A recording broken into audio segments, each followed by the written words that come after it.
Joe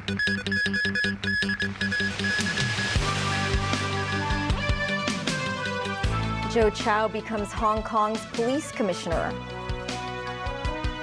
A murder suspect brought back to the crime scene in Pho Tan after being arrested in Thailand. And a Liberal wins the Wisconsin Supreme Court election in a setback for Donald Trump and Elon Musk.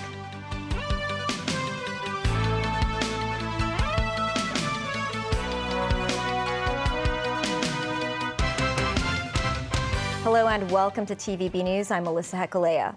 Joe Chow has become the city's commissioner of police, replacing Raymond Su. Su will start his pre-retirement leave on the same day after serving the public in the police force for 36 years. Mimo Singhai reports. Beijing today approved the appointment of Joe Chow as the new police commissioner. He was sworn in at the central government offices. Chow has served in the force for almost 30 years. Chief Executive John Lee expressed his confidence in Chow's ability to lead the force and meet the challenges ahead. Speaking to the media, the new police chief said it is an honor for him to get the appointment. He said national security remains one of the focus areas in his tenure. I'm sure that everyone is aware about this legislation of the national security, but I think, in fact, the scope of national security is far more extensive. They think that, okay, the threat has gone. Some people are still trying to seek their ways and to see if there are any loopholes that they can use it to instigate some actions to threaten the national security. Joe Chow joined the force in 1995 as a police inspector and spent years working in the fields of criminal investigation and intelligence gathering. Between 2012 and 2013, Chow was seconded to the International Criminal Police Organization in Lyon, France, where he worked as a criminal intelligence officer. 4 years later, Chow was promoted to the post of chief superintendent and took charge of the Criminal Intelligence Bureau. During the 2019 social unrest, the Polytechnic University was occupied by demonstrators. At that time, Chow was responsible for the frontline operation there. The force blocked all entrances and exits at the university for nearly 2 weeks. During that period, different parties went inside to talk to the protesters. The operation ended after more than 1,000 people registered their names with the police. Over 1,000 people were arrested before and after the entire operation. Chow received a yearly promotion afterwards. In 2020, he became Assistant Commissioner of Police. 1 year later, he assumed the post of Senior Assistant Commissioner and obtained the Hong Kong Police Medal for meritorious service within the same year. In 2022, he got another promotion and became Deputy Commissioner of Police, handling administrative work. In 2023, Chow took charge of all operational departments in the force. Chow also led a task force to host test runs for the Kai Tak Sports Park last year before the facility officially entered service. Mimo 9, TVB News. Police have brought another suspect related to the Pho Tan murder case last month back to the city after he was arrested in Thailand. He was brought to several areas, including Sha Tin and Mong Kok, for a reenactment of the crime scene. The 25-year-old suspect was deported from Thailand after he was found in Pattaya. The man's face was covered with a hood and was placed in handcuffs as police officers brought him to the crime scene in Pho Tan at around 4 p.m. He was seen pointing at a mannequin with a prop knife while investigators questioned him. The suspect indicated he fled via private car after the crime before changing clothes and boarding another car in Sha Tin. Officers then brought the man to his hiding spot located in a building on Fa Yuen Street. Police said the suspect fled to Thailand on the night of the murder and was captured in the country on Monday. The case took place on the 16th of last month when a man with a triad background was attacked by 2 knife-wielding attackers in Pho Tan. Preliminary investigations indicated the assault involved a drug and financial dispute. China's military has completed its 2-day live fire drills in the East China Sea around Taiwan. Beijing said it was practicing precision strikes on port and energy facilities, but with no details of the exact location. A spokesperson for China's Eastern Theater Command said the exercises, codenamed Straight Thunder 2025A, were carried out in the middle and southern areas of the Taiwan Strait, focusing on testing troops' capabilities of area regulation and control, joint blockade and control, and precision strike on key targets. The exercises follow a rise in Chinese rhetoric against Taiwan's Lai Ching-te, who China called a parasite on Tuesday. Wisconsin voters have elected Susan Crawford to the state Supreme Court. This maintains the court's 4-3 liberal majority in a setback for U.S. President Donald Trump and his billionaire ally Elon Musk, who had backed her conservative rival. Elsewhere, 2 Florida Republicans won their special elections to fill House vacancies created by U.S. President Donald Trump's cabinet picks. Daniel Rowell tells us more. Susan Crawford, a county judge, defeated conservative Brad Schimmel, a former Republican state attorney general and also a county judge. As a little girl growing up in Chippewa Falls, I never could have imagined that I'd be taking on the richest man in the world for justice in Wisconsin. And we won.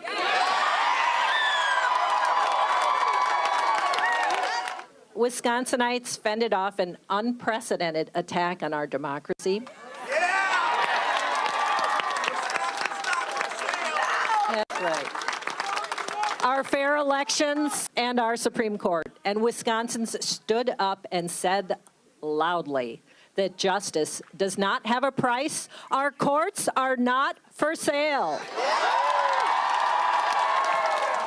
With the balance of the Supreme Court at stake, billionaire Elon Musk and political groups tied to Schimmel spent more than $21 million to support him. Musk had stressed the importance of the election as a vital matter of U.S. national interest. Wisconsin's top court is likely to issue critical rulings on voting rights and election rules ahead of the 2026 midterms and 2028 presidential race. The court is also poised to decide whether abortion rights should remain legal statewide and could revisit a Republican-backed law that stripped most public employee unions of collective bargaining rights. Elsewhere, 2 Florida Republicans won their special elections to fill U.S. House vacancies created by Trump's cabinet picks. The victories give the Republicans a House majority of 220 to 213. The Republicans had been expected to easily hold both seats, so the parties were watching to see how close the Democrats might come. In one district that includes Daytona Beach, Republican State Senator Randy Fine defeated Democrat Josh Weil, a public school educator. Fine was up around 14 points after Michael Waltz, now Trump's national security advisor, won the seat by 33 points in November. In the other race around Pensacola, Republican State Chief Financial Officer Jimmy Patronis defeated Democrat Gay Valmont, a gun violence prevention activist. Patronis was up nearly 15 points after Valmont had lost the seat to Matt Gaetz, once Trump's nominee for Attorney General, by 32 points in November. Dan Rowell, TV News. 5 days after a massive earthquake in Myanmar, the death toll has soared to 2,886 in the country, with over 4,600 others injured. Aid groups have warned of a humanitarian crisis in the region and pressed for better access to help survivors. In neighboring Thailand, authorities are still investigating the collapse of a skyscraper under construction in Bangkok during the quake. Danny Cho has details. In Saigon, residents were seen tidying up Buddhist statues recovered from the rubble. Thousands of monasteries and pagodas were reported to have collapsed completely or partially. Saigon particularly bore the brunt of the 7.7 magnitude earthquake, which ruptured roads and toppled buildings in a wide swath of land. In Myanmar's second-largest city, Mandalay, a plethora of evacuees clustered to bathe and cook near the Irrawaddy River. Rescue operations are ongoing. As of Tuesday morning, Chinese rescue teams brought to safety 8 survivors from the disaster zone in Mandalay. On the same day, 24 fully equipped rescuers from the Chinese mainland and Hong Kong joined hands in conducting a thorough search at the Sky Villa residence following reports of distress signals. And local firefighters successfully pulled an elderly woman from the debris of a building in the capital city of Naypyidaw. But hope is fading, as experts say the likelihood of finding more survivors drops dramatically after 72 hours. The United Nations said more than 28 million people in 6 regions were affected by the quake. A Red Cross official spoke of the severe challenges that they are facing. People are sleeping in the street, people are trying to access medical care, but the buildings are damaged as well. So hospital and physical and primary healthcare center cannot be used for now. Access to safe drinking water is a priority. As electricity is down, the water pumping system is not working, so the treatment of the water is not happening.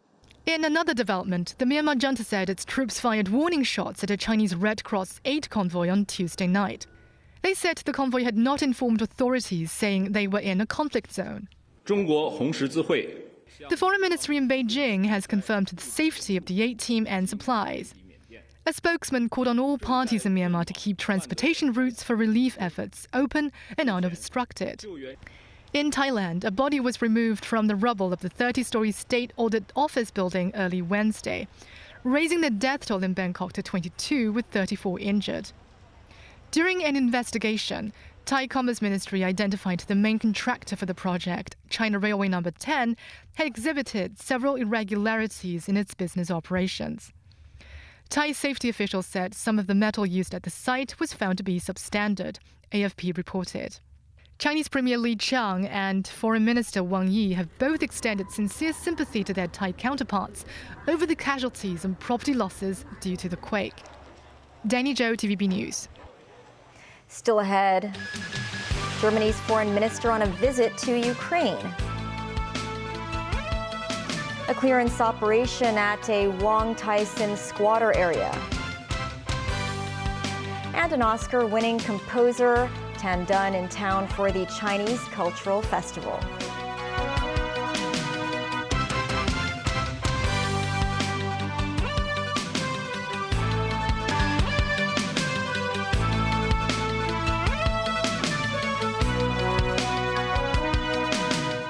Welcome back. A key Kremlin negotiator is expected in Washington this week for talks with U.S. President Donald Trump's administration. The talks are reportedly about strengthening relations between the two countries as they seek to end the war in Ukraine. This, as Germany's chief diplomat on Tuesday described Trump's efforts to secure a truce in the 3-year war between Russia and Ukraine as deadlocked. Tracy Furness has more.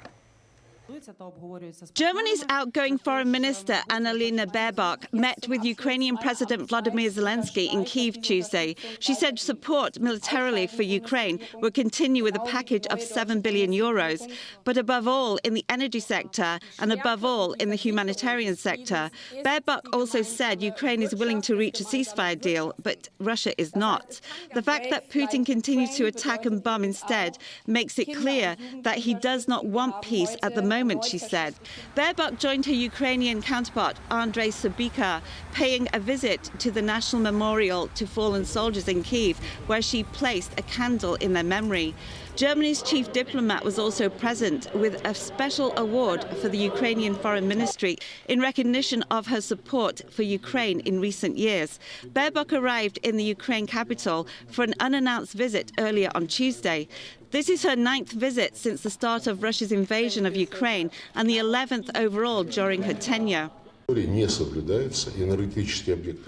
as Russian Foreign Minister Sergei Lavrov said that Moscow had sent a list of Ukrainian violations of their agreement to halt strikes on energy facilities to the US, UN representatives and other diplomatic organizations. He said energy facilities of the Russian Federation have been attacked all this time, perhaps with a break of 1 or 2 days.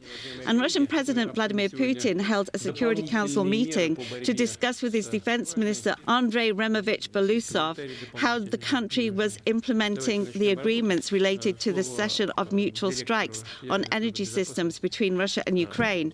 Russia has effectively rejected a US proposal for a full and immediate 30-day halt in the fighting. Tracy Furness, TVB News.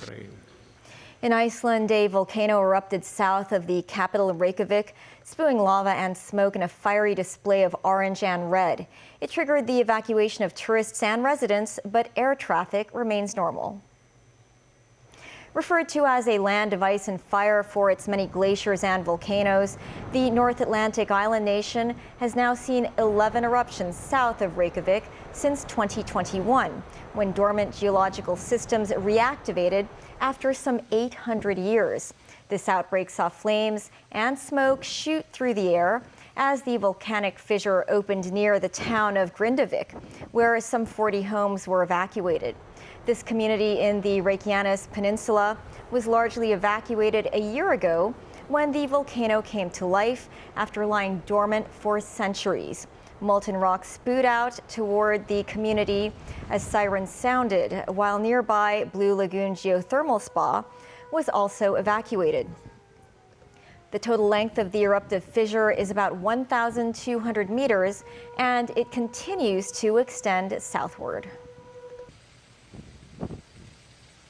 The Lands Department has launched a clearance operation at Chukyun United Village in Wong Tai Sin. However, some residents said relevant authorities did not notify them about it. Staff members from the Lands and Water Supplies departments arrived at Chukyun United Village this morning. All entrances and exits were guarded by security personnel. Some residents were prevented from returning to their homes.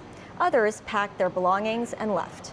In 2023, the Lands Department asked villagers to move out of the site by October last year. Not everyone has accepted a compensation offer. Chukyun United Village is one of the 3 urban squatter areas that the government aims to reclaim. The other 2 are Ngao Chi Wan Village and Cha Kwo Ling Village. Authorities plan to construct about 1,500 public housing units after redeveloping the site of Chukyun United Village. Secretary for Transport and Logistics Mabel Chan said new taxi fleets will actively recruit drivers. This came after the government offered conditional taxi fleet licenses to 5 taxi operators in July last year. 2 of the 5 fleets have commenced their trial operations.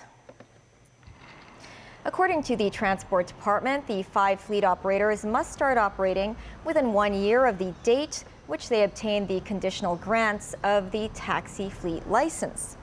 After commencing service, the operators will receive a taxi fleet license valid for 5 years. Joy and SynCab are the 2 fleets that have hit the roads. The taxi industry earlier said it is difficult to recruit full-time drivers. However, as Secretary for Transport and Logistics Mabel Chan said, fleet operators will actively strive to recruit drivers. Oscar-winning composer and Hong Kong's ambassador for cultural promotion, Tan Dun, unveiled some of the musical programs planned for the city this year that aim to promote the rich musical heritage of China. The world-class musician noted he would like to arrange an inaugural team-themed music festival as a contribution to Chinese society. Timothy Lee tells us more.